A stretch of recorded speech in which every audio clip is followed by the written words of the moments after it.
So, hello and welcome everyone to the Beautiful Feelings Within webinar series. So, I'm one of your hosts, Anthony Degnan. I'm a mental health clinician by background, and I work in a specialist NHS eating disorder service, but I also have a small private practice at Before Thought. Your co-host for this series is Sarah Parker. I'll let her introduce herself. Hello, I'm Sarah. I'm a therapist in a mental health eating disorder service with Anthony. I also have my little private practice, Well of Being, and I'm just a human being. And I guess I want you all to see that we're all human here, and none of us know any more than anybody else. So just feel free to ask and share and whatever occurs to you. Just let's all be equal here tonight. Lovely, yeah. So it's really great to have you all with us for the next hour or so. We're starting off the series with a topic looking at mental health's essential ingredient. That's what we're saying, and that's hope.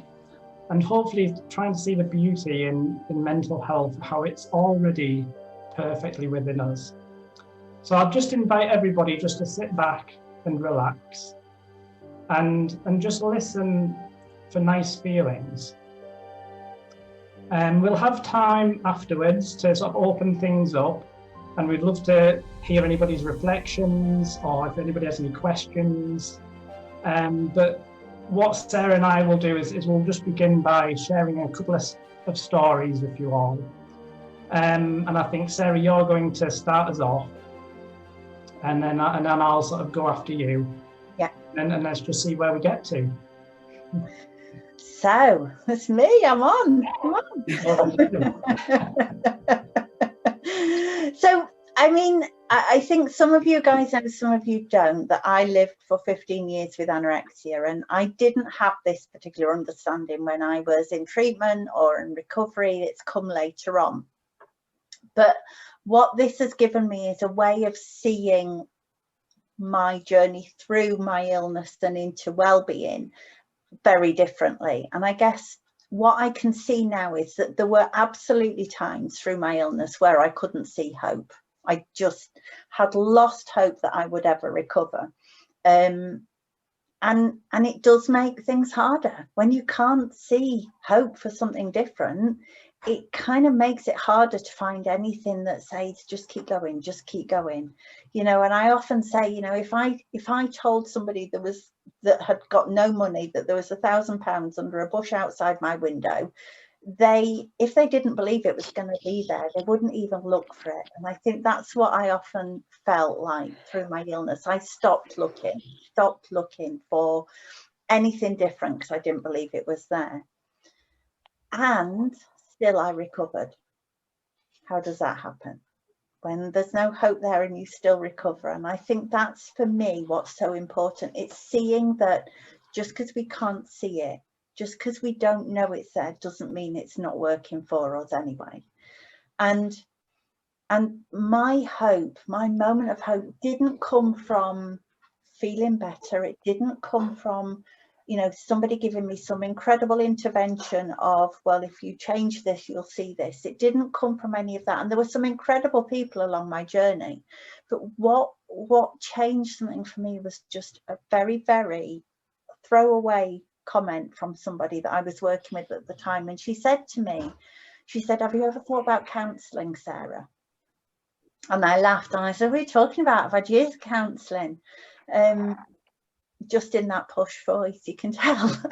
Forgot myself there. I've had years of counselling. but in that moment, what I experienced, and I didn't see it back then, but what I experienced was a deep hope for something more. I saw that I could be more than anorexic. I saw that I could be more than just somebody that was in and out of hospital with an eating disorder. And it just occurred to me. I felt something in those words, and they were just ordinary words. Have you thought about counselling, Sarah? But she wasn't saying, have you thought about your illness? She was saying, have you thought about your health? Have you thought about what and who you are beyond your illness?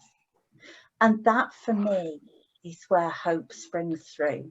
It's about seeing that there's always more to all of us, to anybody, than the illness that presents in any form, you know, whether that may be mental health illness, whether it might be physical illness.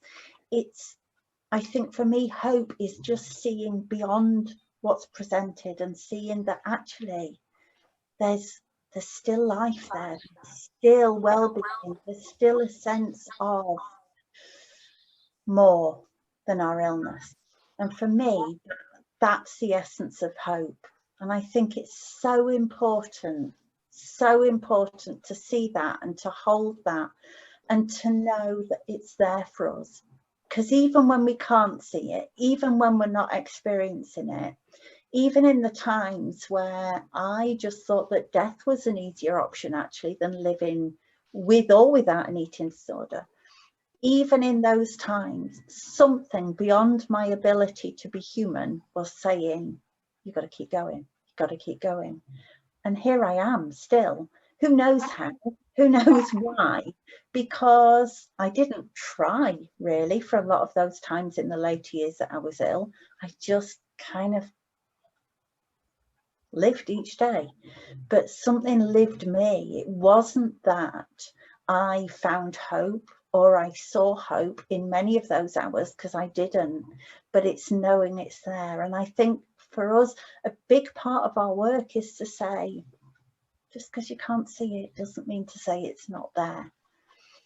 Because when we've stopped looking for something, sometimes it's really important to have a little reminder that we might not be looking for it, but it's still there for us, still there for us. And that's what keeps us going. And that's why we're calling it mental health's essential ingredient, because without knowing that that's there, what are we doing? What are we looking for? What are we striving for? I think it's about saying, check beyond where your thoughts are, check beyond what you're seeing, what you're experiencing as a human, and know that there's something there, and keep looking for it.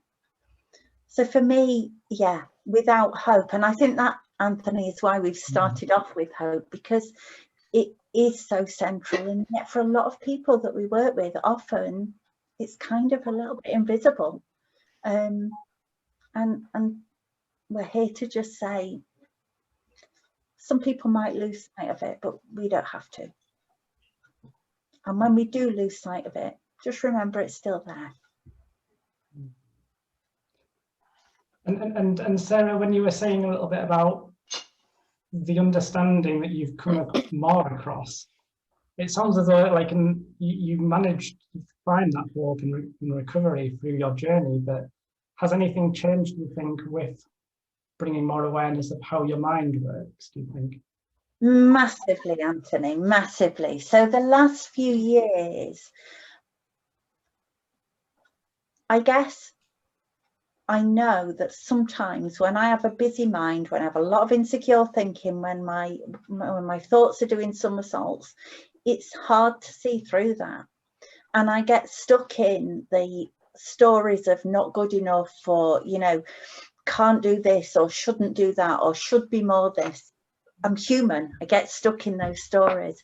But the difference now is I know that they're stories that my mind's creating. I know that they're not the truth. They might be in any given moment my truth in that moment, but they're not the truth. They are a set of thoughts that create a story that I buy into in that moment. But I also know that there's the magic ingredient of the unknown. And I think my mind can be busy up here, and yet here is that sense of beyond my busy mind that's little move, and deeply there is a hope, there is a health, there is a well-being, even when I'm caught up in this stuff. And I think that's what carries me through. It's what I know is my home. You know, I can walk up the road to Asda and I can't see the house, but I know it's here. And that's a bit like my innate health. That's a bit like where I dwell. And sometimes I go into my mind, quite a lot of the time, I go into my mind, I'm busy off there, but I always come home again. And that's the biggest part for me of this understanding.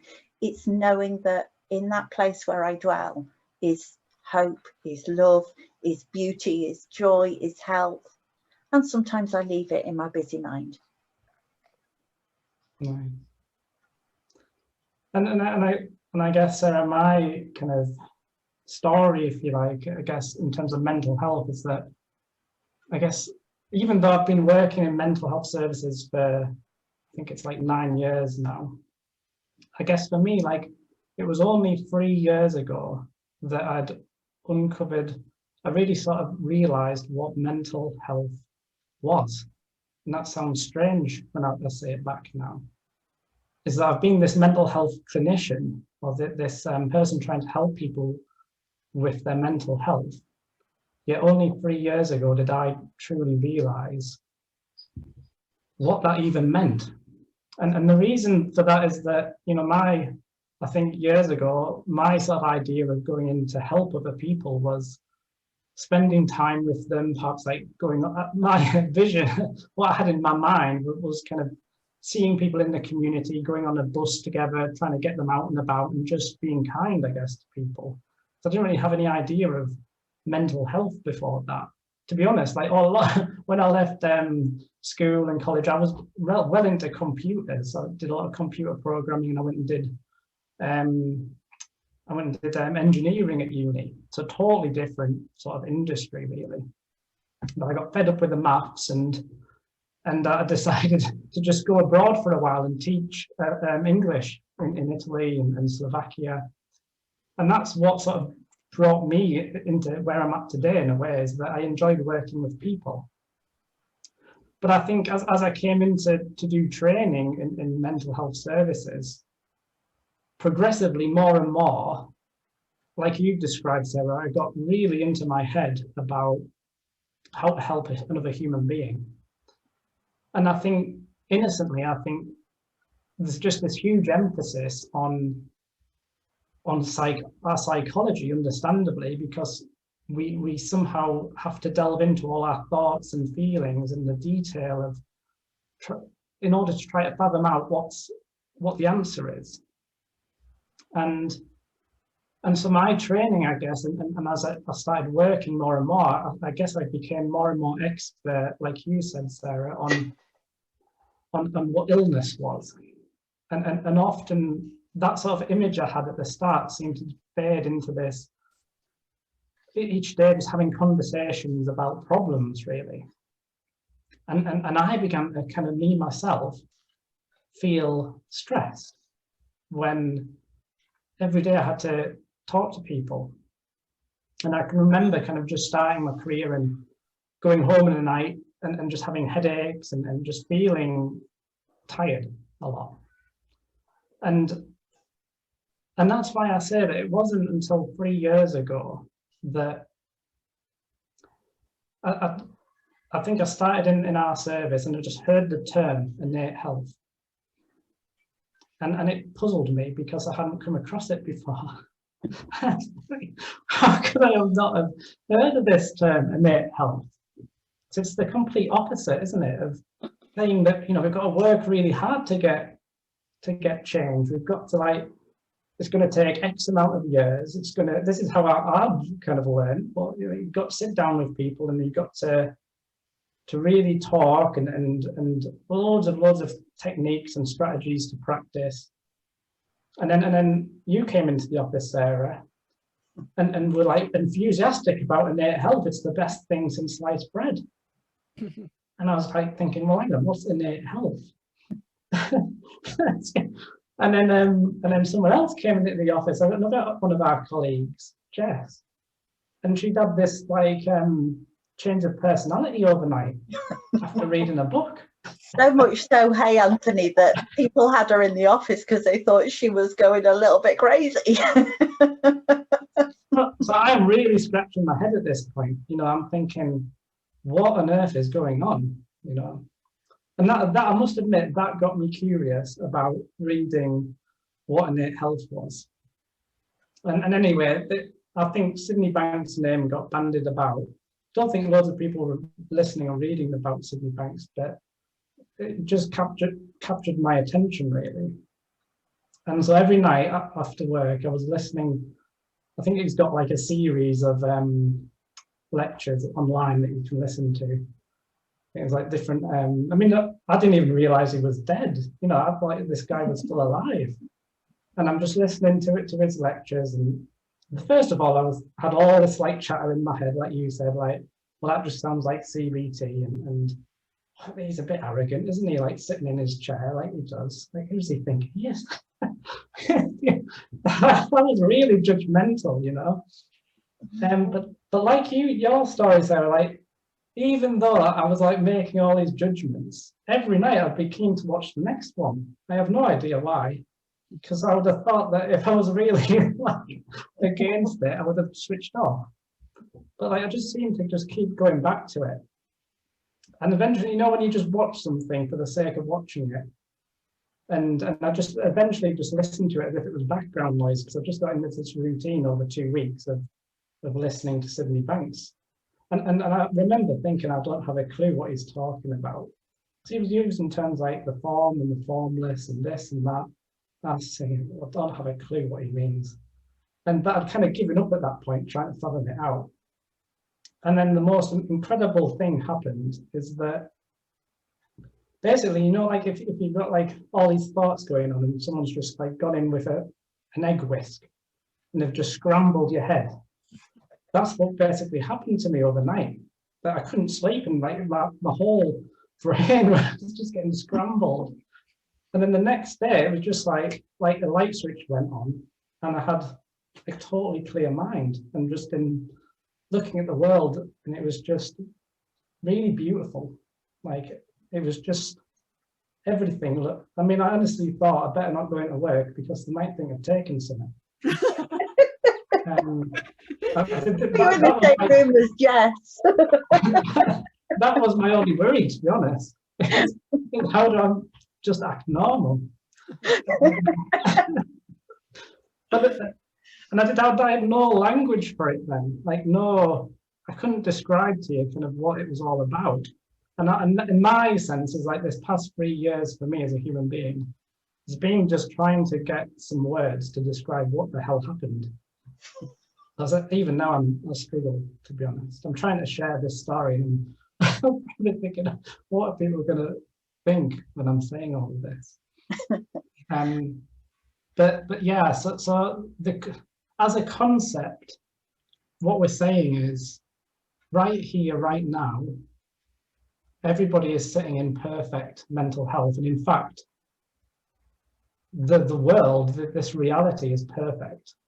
And it's in the most incredible world. And it seems like after we've been born and we accumulate words and our mind becomes captivated by details or thoughts, and we generate more and more words to create more and more thoughts, we start to cover up this perfect, beautiful reality of life, ever changing and ever moving. And we totally forget who we are connected to as this kind of space within us. Innocently, you know, just innocently happens like that. What do you think it is, Anthony, that makes the world not look perfect to a lot of us? And I think depending on what thoughts you hold close to you. So, you know, I'm guessing there's some people in life who really quite don't mind having all of these thoughts, you know, like if Elon Musk, for example, I mean, he's got all this ambition he's built spaceships, and like I couldn't do half of them. So he's obviously got loads of thoughts and feelings going on, and it drives him to do all these wonderful accomplishments. Like maybe he wouldn't want to come tonight and say, I'm going to let go of all those thoughts, you know. He's quite happy with them.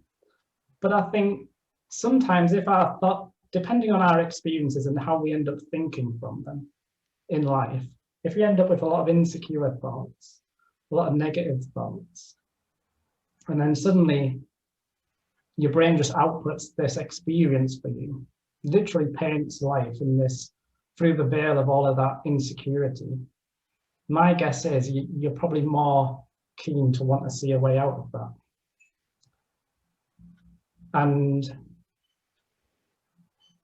And so our thinking is probably more troublesome for us in those moments, I would say. And we get really caught up in believing that without our thinking, we're not going to be ambitious, or we're not going to succeed, or we're not going to do certain things. Or what if I let go of that thought that I have to be busy? What if I don't achieve anything? What would you say to that, Anthony?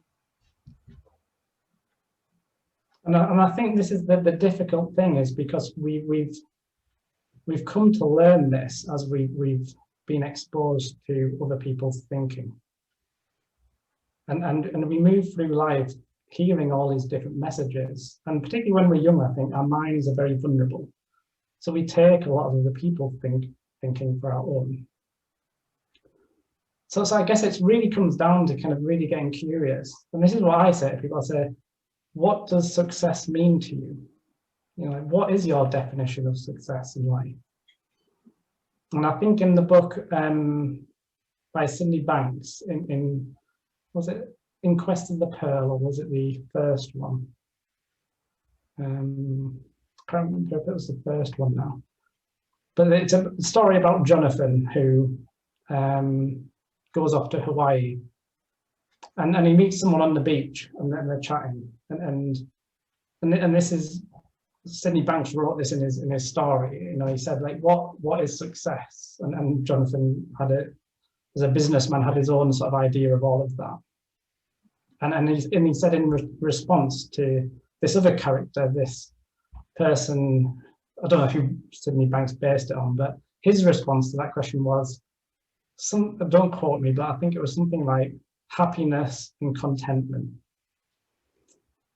And because I think when you get really curious and you look behind all the things that you're trying to find in life, all the things you're trying to do or achieve, with it all, you're trying to find a nice feeling. And this is the joke, you see. This is the cosmic joke of it all, is that we keep searching and searching for this nice feeling in all these things outside of us. I mean, once a while ago, do you remember, Sarah, I bought a new car? Honestly, it was like the bee's knees. I'd always had like a fairly old car before that. My wife's got it now. I'll send that one to my wife, you see. And I was spoiled, really, because I wasn't used to it. It had all this sat nav and stereo, Bluetooth, absolutely brilliant. But honestly, every time in the morning I'd travel to Leeds, because I live in North Yorkshire, so I get like a good 45 minutes down the motorway, tunes on, because I love my music. And it was like, I couldn't believe how nice a feeling it was to get this new car. It's nice black. It was only a Renault Megane coupe. It wasn't anything too special. It was fairly fancy, Anthony. I liked it. You know, I had this really nice feeling coming to work each morning, and I still do sometimes. But now, like, I was just cleaning my car the other day, and I just didn't have that same nice feeling about it anymore. It was nice, you know. I enjoyed polishing it and seeing it shine, but it's just a car now. Like, my thoughts about the car has changed. And that's what I mean by like trying to find nice feelings in things outside of us, is that innocently, I think we really get captivated by the things, whatever they are, the nice job, the car, the people, other people, they do something for us. Do you know what I mean? And all the time, like, this is what I mean by how fantastic it is to realize that all these nice feelings are just coming from within us. Even now, as we're talking, if everybody's having a nice feeling, it ain't us doing it. That's you. Okay. Quite a break it to you. But that's your feeling, you know, it's got nothing to do with us. And I think that's what changes so much for me when I'm working with people, because it's not on me to give them a nice feeling. It's not on me to give hope. It's not on me. When somebody suggested that I could be a counsellor, and I saw that, it wasn't in her words, it was something in me that saw something in her words. It was from within, and it's always from within us. So when we're working with people, it's not about us making anyone better or us changing anyone's lives. It's about us being with that other person whilst they explore within themselves. And it's so much more beautiful when you can sit beside somebody without the pressure of having to make changes for them or to them, or that doesn't make sense at all, does it, anymore? It doesn't. It's quite shocking, because I don't think sometimes we as individuals even realize just how we're all changing, like how becoming more aware of something has an impact on us. And it's like this little thing that, like, over time, some of it's very subtle, isn't it? And then, like 3 years later, you just pause and go, whoa, that's been quite a shift. Yeah. And I guess with that, when you see, if you're working with somebody, you don't see much shift whilst you're with them, who knows what seeds are planted that start to grow and flourish later on down the line. And so it kind of frees us up to just be us in a place. It frees us up to just with somebody, not doing anything, not giving anything, not just to be with somebody. And that's always going to be enough. Yeah. And I think more recently, Sarah, that I think that's what's helped me in my practice, even, like, just as I'm talking to people. Like I think initially I was trying to want to articulate and think, okay, is there a certain way I need to describe this? Is there a certain way? And maybe I need to talk about thought, for instance. Like, it seems like it plays a big part. And I'd often talk about thought, and I'd be like, if you can just understand this, like that's it. That's and again, you know, it's interesting, isn't it? Because we're just always learning. There's always something to see within ourselves. And so then again, then I noticed my feelings were starting to change. You know, I wasn't, you know, when you just feel a little bit fed up or things aren't quite working out. And so I went and went and saw someone. I've never, over these past 3 years since just listening to Sydney Banks, never went to one conference, I think, down in London, 3P conference. And then after that, I've not really done anything really. So just when that started happening, I was doubting myself a bit more. You know, I seemed to get more, it all seemed really clear, and now it seemed a bit complicated. So I went and I just happened to kind of come across Harry Dubitsky, who I think had some time with Sid when he was younger. Just had some one-to-one sessions, and honestly, it's what I've started to realise is that I just had all this thinking again getting in the way. That I've got to do it a certain way. I've got to, and what I've come to see more and more now is that, like you're describing, Sarah, is that really it's nothing to do with us so much. It's more when we enter this space within our consciousness, and when the personal mind, with all its thinking and busyness, settles down, when we start to just have some positive feelings, that quietness, that bit before all is formed, which is in every single human being, is the thing that heals everyone. And it's so simple, because all you have to do is just allow yourself to be yourself. Because everybody's totally unique, aren't they? And you've got this natural setting like internally, you just click it to natural. Or sometimes I just say, like, don't care what everyone wants me to be like.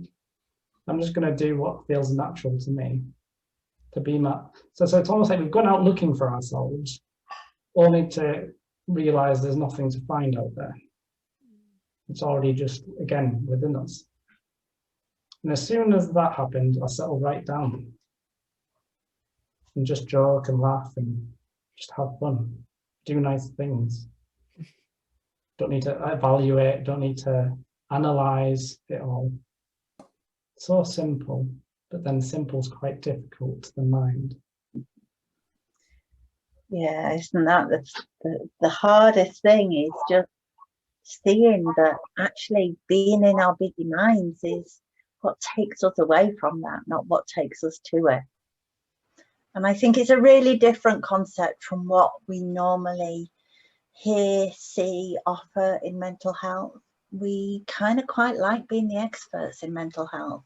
I think in all health, you know, we kind of like being the experts because that's good for our egos, and yet our egos are only ever created in our thinking. And if we can go beyond that to see that actually we all are that essence of hope and love and oneness, then it's not at all about someone knowing more or somebody doing to other. It's just about being. And trying to share that within health. I guess I still have hope for that. Sometimes can't see that hope, but it's there. But I think it is just about sharing it, and I think that's partly why we're doing this series, Anthony, because we want to share. We want to share what we see. We want to share what we see is helpful, in a place where hopefully it'll be received, and if not, maybe you'll just get curious about what we're saying anyway and see where it takes you. And I think that's where I'm at in just my journey of learning as well. Right?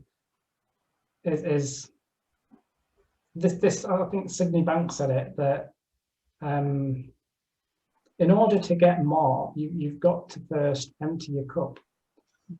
And I think there's different ways of emptying your cup, but if you're always trying to kind of hold back and be very careful with how you share or careful with what you say, I think you're not fully emptying it. And so that's why I say, like, if the more you can just rest in being your true selves, whatever that looks like, in whatever moment, and just share what comes through you, it brings, not only does it bring so much help to the people around you, but it brings so much, like I'm sitting here now saying this, feeling great. Like that's a bonus, right? And that's the ironic thing, isn't it? I'm partly being really selfish, wanting to do all these free series so that I can top myself up. Because as I share just a simple story of my own life, like something then fills that emptiness. And that's the brilliant thing about this. It just works in this sort of like way. A bit like a vacuum, isn't it? When it's completely empty and void, then things start sucking into it. And we don't have to push things in, they just naturally will fill the space. I guess we've spoken quite a lot, Anthony. I mean, not that I'm averse to speaking quite a lot, but we want to hear from you guys if anything's coming up, if you're curious, if you disagree, if whatever. Let's open it up, and if anybody's got any reflections on what we've said, any questions, please, just fire away. You can either raise your hand or just unmute yourselves. I need to seek out the works of Sydney Banks, because before you two have brought him to light, I haven't heard of him, so he sounds really interesting. So I'm going to look that up and have a read. Yeah, there's loads of resources around, Shirley. Just you can still get it on Amazon other booksellers are available. But you know, you can online. There's loads around. Just listen to some of its recordings and yeah. And I'm wondering why I haven't heard of him before. Wow. Don't know. Obviously, not being in that, you know. I'm wondering why a lot of us haven't heard of him before, and I don't know either, Shirley, because you need to hear about him. I think health services in this country worldwide need to hear about him. They just he's very well kept secret, unfortunately. And I think that's the curious thing about Sydney Banks, is that he was extraordinarily ordinary. Yeah. And I think, you know, like, I mean, I consider him my teacher, even though I literally never met the guy. But that's what really struck me, is that unlike a lot of people in the world, he was literally telling people, go away, like, don't follow me, you know, and he would just throw you back to yourself. And obviously for me, like I guess how all of this free principles community has developed and evolved over the years, Sydney Banks, a welder who'd never really sort of intended to come into any fields of psychology or psychiatry, in one moment of life, just realized these three fundamental principles that create human experience and how our psychology works. I mean, that to me just blew my mind. And I think that that's why, like, yes, I share my sort of experiences and how I understand it all, but I think to me, like, Sydney Banks was, how he shared was so profound and simple, even from a recording, you know, and just that story of how what he uncovered. I think that's why I bring him in to talk about this as well. That I think that's the amazing thing, that there's actually recordings of him, and brilliant. You know, I think it's awesome. And I don't know what the exact quote was, but he said something like, and this, I mean, he was kind of teaching in the 70s and 80s, wasn't he? And so it was cassette recorders in your car, and he said something like, if you're listening to something that, you know, I'm speaking about on a cassette, and you hear something, take it out, throw it out the window, and enjoy the nice feeling that you hear, that you're experiencing. You know, you don't need me anymore. Put me out there and just feel it. And I think it's that sense of, it's not me that's giving you it, it's in you. Let me go now, kind of thing. That's really, really important. Yeah. I've got a first for Sydney Banks. There you go, Shirley. Yeah. Christina. Hello. Hello, Christina. I apologize. I didn't have my mute on at first. I didn't realize, so I apologize if I messed with your recording.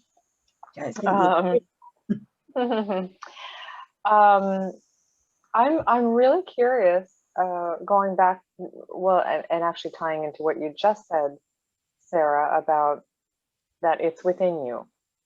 You know, you don't need anything out there, including Sydney Banks, right? That, of course, listening to Sydney Banks is helpful, so that we can, just like you two are doing this webinar, so that we can think to look in this direction.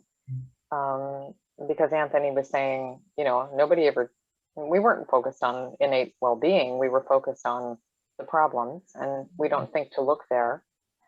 And Sarah, you said in the beginning, you know, about hope being, you know, the story of, if you don't know that the money is under the bush, you don't look. So I'm just really interested in that it's within me and it is innate, even when I can't see it. And I love that you said, Sarah, that you didn't have hope when you were going through your dark time, and yet somehow you're here anyway. And there's some, I guess I would love to hear you talk a little bit more about how we get through that, even if we don't have hope, or how hope might help, or this conversation might help in those moments when we can't see it, because as you've said, sometimes we can and sometimes we can't, but it's still there anyway. So I'm not sure if I'm articulating a question, but I would love to hear you talk more along these lines. I think that's an amazing introduction to a whole new conversation, Christy, because I guess, I mean, I don't know, I've jumped in, Anthony. I promise not to take up too much time. For me, I don't know what carries us through. I think I don't need to know. I guess whatever it is, it's about trusting what we don't. And part of my human experience that I was aware of did not care that I got through or not, and yet something carried me. And I think it's about being curious about what it is that we don't know, what it is that we can't see. And I think as human beings, the point of our connection, you know, it's no accident that we are kind of designed to live in tribes, that we seek each other out. And that's because somebody else can point it out. It's not that somebody else gives you it, they just shine a light on it sometimes, and that's the beauty of human connection as well. Yes. Yes. Oh, that's so beautiful. Absolutely. Yes. That curiosity to what it is we can't see and what we don't understand, possibility, open to something else. Yeah. Possibility. Yeah. Anthony, do you have something to add? Like you said, Sarah, I think that's a really brilliant question, Christina. And what comes up to my mind is it's like this game of life, isn't it? That we have this free will and a free mind to get ourselves into whatever trouble we want. And what reassures me in terms of that hope, even though I might get myself into trouble, is that I'm no matter where I go in this life, no matter how much trouble however risky I play this game, always, I'm still plugged into this intelligence that literally is orchestrating it all. Now, and it's unfathomable, because it's totally, like you say, we can't understand it, how it works. It can't get a supercomputer to compute it all, you know, just how infinite it all is. And yet that space, that infinite space, which we're all plugged into, that all knowledge comes from, we're always in it. We're always there, apart from we've got this free will to think that we're not. And that's what came up for me, Sarah, as you shared as well, is that us not seeing it just means that in our minds we feel like we're not quite in sync with with that bigger mind. That's all. We haven't lost connection. We're just using that bigger mind in a way that perhaps is letting us know that we've gone off track. And I think Amy Johnson came and did some training for us, didn't she, Sarah? And that's what I heard as she was describing this, the beauty in our design. And I hadn't thought about it like this before, but that when all our feelings become stressful, or as overwhelm increases, anxiety, all these feelings that we don't like, that's, again, the beauty in the design is it's letting us know that we've gone way off in our head.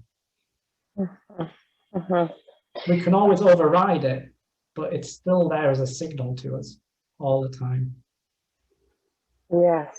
Yeah, I love that, the beauty in the design. And and that being off sync, you know, being even slightly aware that there's something bigger than me that is orchestrating it all, and using the internal you know, indicator light of my feelings to know when I'm just out of sync. And I like what you said, Anthony, that I can just think of that as being out of sync. I'm just out of sync, that's all. It doesn't mean anything except I'm out of sync.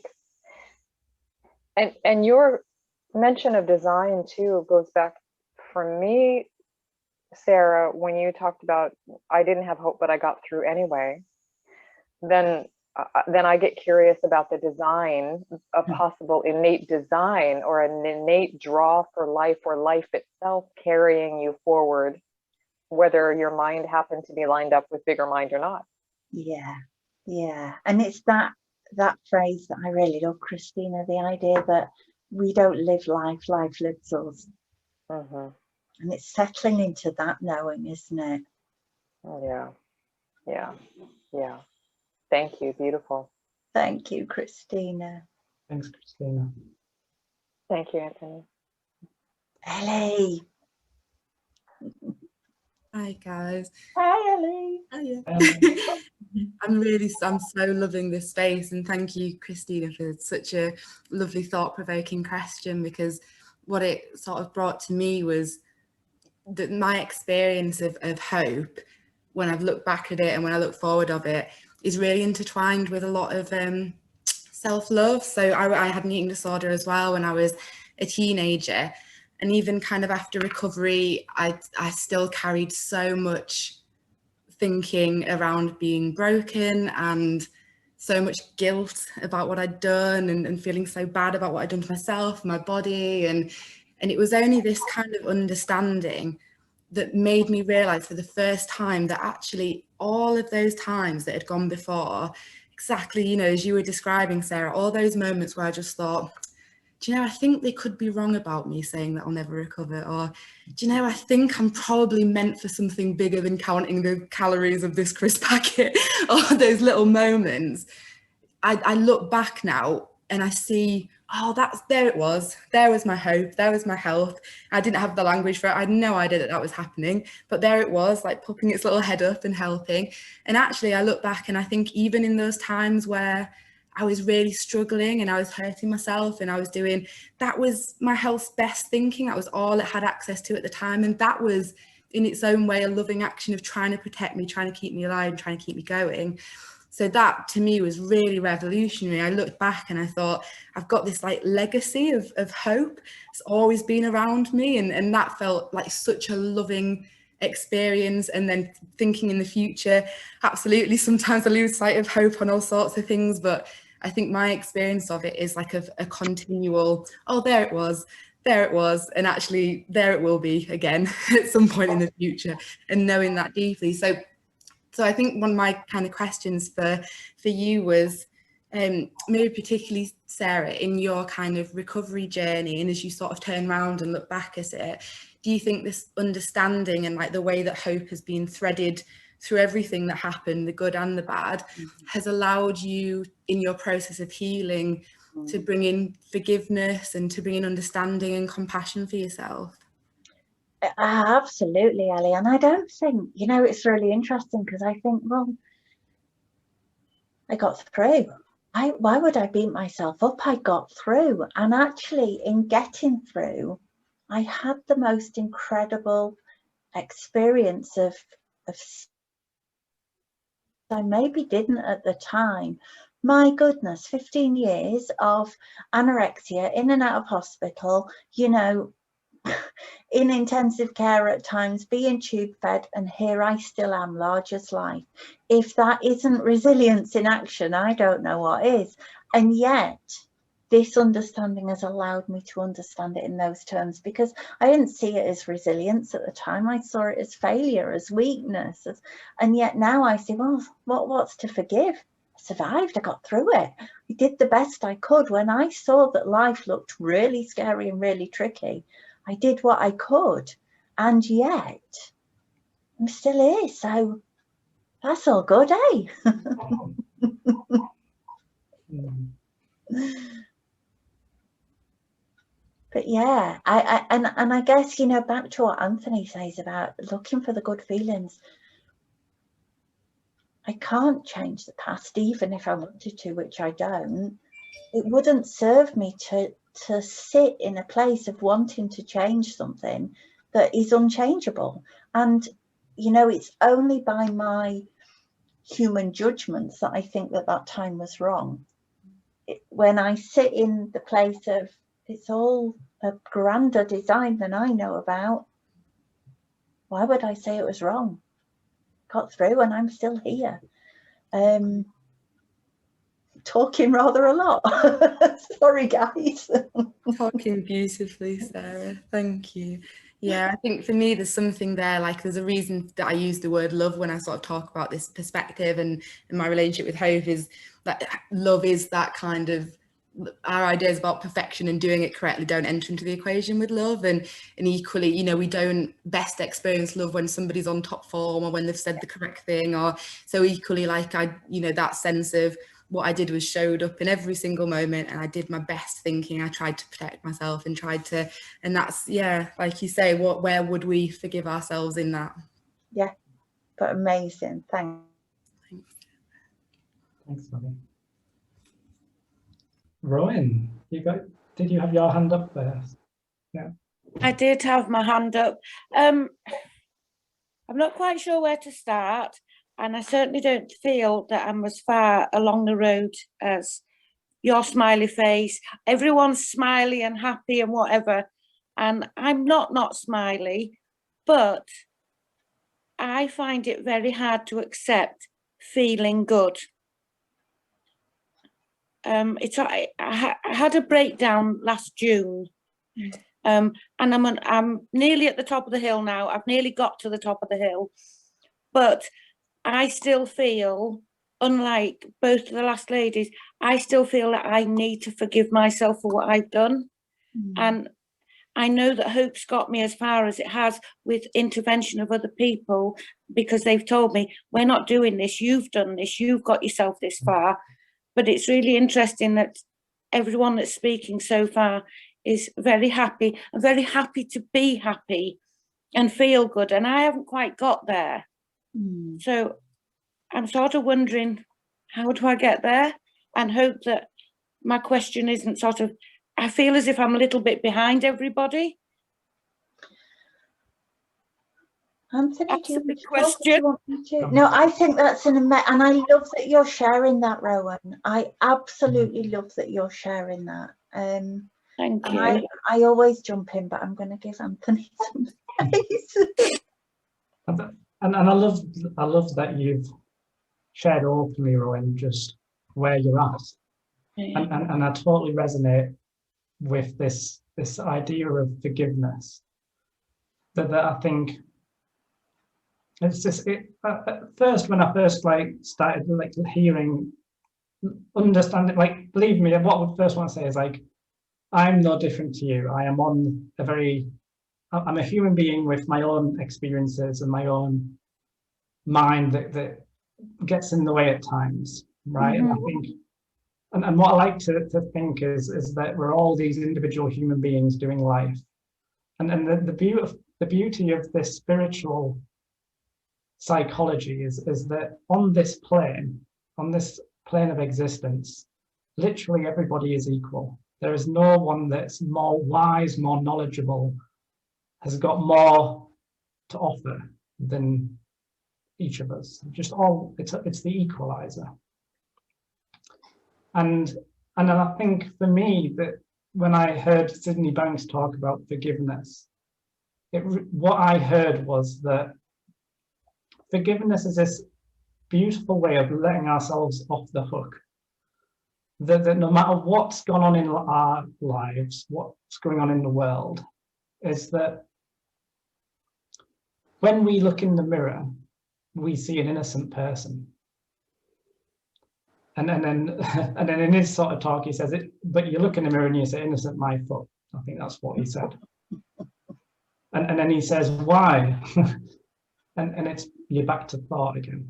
It's because of your thoughts. And that's all, the only problem we can ever have is a thinking problem, you know? Yeah. And we all do it, because we've Yeah. all got an ego, we've all got a mind that wants to rattle away and get caught up in our insecure thoughts. Mm. And we've got this really beautiful brain, biology, that processes all of that and just doesn't care what it is. It just outputs it as your experience every moment. Okay. And if you can really kind of look deeply into that, what forgiveness is, what I heard when I did that was that I'm kind of just dropping all of that thinking for myself, and I'm going to, as I do that, as I did that, all of these constructs, even of the past and what the past is, I realized that you can't hold these things in our hand. The future, if I asked you to go there now to tomorrow, you physically can't. Yeah. Yeah. And what's happening is, right now, in this present moment, that's all there is. In our heads, we create these constructs of past and future. We carry memories through time and create our reality for ourselves now. Mm-hmm. As all I can say is, as I began to see that more and more deeply, forgiveness was this way of just clearing my mind now, and I saw with clarity now. So my mind became neutral. Right. And from that place, everything made much more sense. Okay. And I would say, Rowan, don't strive for it. You know, if you're not seeing that, you know, the more you try and work for it to happen, probably the busier you're going to get in your mind. My mind's empty, but I do desperately strive. I do strive. That's me, and I always have. And I have to say, quite often get asked about my busy mind and all these thoughts, and it's like, actually, it's vacant, it's empty. There's not a lot going on, but I try hard now not to be judgmental, because I know I am, and I sort of, not good enough, not this, not that, but actually I am good enough. I'm not an idiot anymore. And I tell myself off when I call myself an idiot out loud.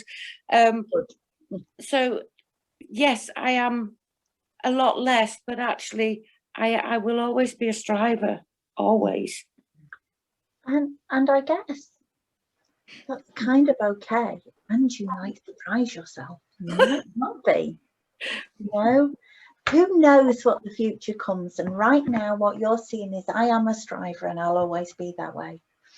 I guess a year ago, I thought I'd be going into work every day and not working from home. Who knows? You know, maybe you will, maybe you won't. But I remember a time, and I don't know if this resonates at all, Rowan, but I remember a time when I was scared to feel happy, scared to feel okay, because I thought it meant something, or what if I felt it and then it went, and what if, and all of that stuff was busy thinking. It was all, well, it's only okay to be happy, and if I don't feel happy, then it'll be awful again, so there's no point being happy, that kind of stuff. And you know, I think in this understanding, it's pretty irritating, but we do talk a lot about the weather. And when the sun's out, do we spend all our time thinking, oh God, I can't enjoy the sun because what if it rains tomorrow? Or do we just let the sun warm us? Maybe it's just settling into whatever the weather. But equally, you were saying there about, if I'm happy or I enjoy myself, but it might not be like that tomorrow, so I might not want to. But I think the other thing that probably goes through my brain is, well, if I seem to be happy, I must be all right now. I must be able to go back to work and carry on as normal. And it's, well, if no one can see that I'm happy, then they can't tell me I'm better. Yeah. But what if that makes sense. To tell you, Rowan, what if it's for you to hold that decision? And actually, what if even you could be happy and you could be better, and you still think, you know what, I'm not ready to go back to work yet, don't want to yet. Yeah. What right, But that's quite interesting as well, because I do have people going, no, you're not ready to go back to work. I'm like, but I should be ready, but you're not ready. So I am having that little battle at the moment.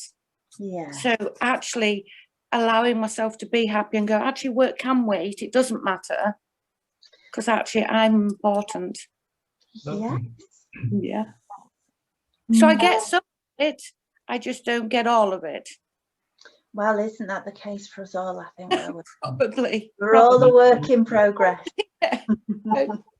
And thank goodness you're here with us, getting curious. No, thank you. And thank you for listening. Thank you, Rowan. It's all right. Is it Teresa? Have you got your hand up as well? Teresa, hi. Teresa, I don't know how long this webinar is going for. So do we still have time? Is it 1 hour or 1 hour and a half?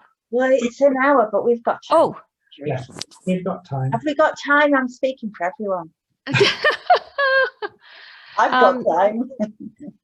Oh, thank you. Well, I won't be long. There's just some thoughts I'd like to share. Please. But I have to say, I am blown away by you guys. I think you guys are going to do some serious damage in this world, really, because especially in this kind of health industry, we need this type of understanding, and I think that's going to be, I know there are people already doing it out there, mostly in the States, but it's kind of going to be the next wave, because what's been there, it's not working. I mean, it has to a degree, but nothing like this, because I think you guys are really pointing to the truth, and whatever's the truth will always work. So I just want to say thank you, because I know I can see, God, how much you guys are helping. But I just wanted to share a kind of what you guys are saying, also what Christina was saying, and a little bit of what Rowan was saying as well, that it's interesting when we find ourselves, like when I find myself where I'm caught in my thinking, and then I'm not only caught in my thinking, my world is my thinking. Like I cannot see, like it's like a blanket of thought, a blanket of cloud. My head's in, the proverbial cloud. But what I've also come to understand, just really simply, it's almost like there's only two choices that we have. It's either go with the ego thinking or go with that which is true and real. That's it. Very simple. And you look at I've been investigating this lately, and you look at the qualities of the ego thinking, and it's always fear, guilt, shame, criticism, anxiety, hatred, violence, insecurity, all of that stuff. Then when the other side comes into it, it's really beautiful, it's joyful, it's light, and it's love, but love without the opposite. Because there's the duality love, right? And there's love with no opposites. That's the love you guys are talking about, the all-encompassing love, right? That's our true essence.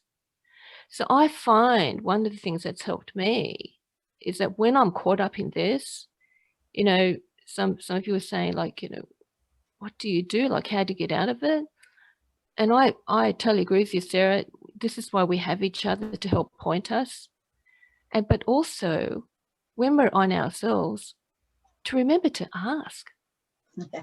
Because it's in us. We just have to turn our attention to that which is us, which is greater us, which we're not aware of at that moment, and just say, help me. And I can't tell you how many times when it would just come out without even expecting an answer, and there's an answer. And it's beautiful. So it's kind of like, when I'm in this, what do I choose? Am I choosing life-destroying thoughts, or am I choosing life-giving thoughts? And that's something I wanted to share. And the other thing was what Rowan was saying about the guilt. And just, We all do it. Oh God, they're so far ahead and I'm not, and oh God, back 1,000 steps. I think we all do that on this journey, but I just wanted to say, I've been looking at guilt for a while, and it's like, in my experience, when I feel like I'm guilty, I'm in that space of trying to get out of this guilt, trying to find out a way of not being guilty, but I'm in the wrong space in the first place, because I'm the ego trying to get out of it what it's actually created for me, if you know what I mean.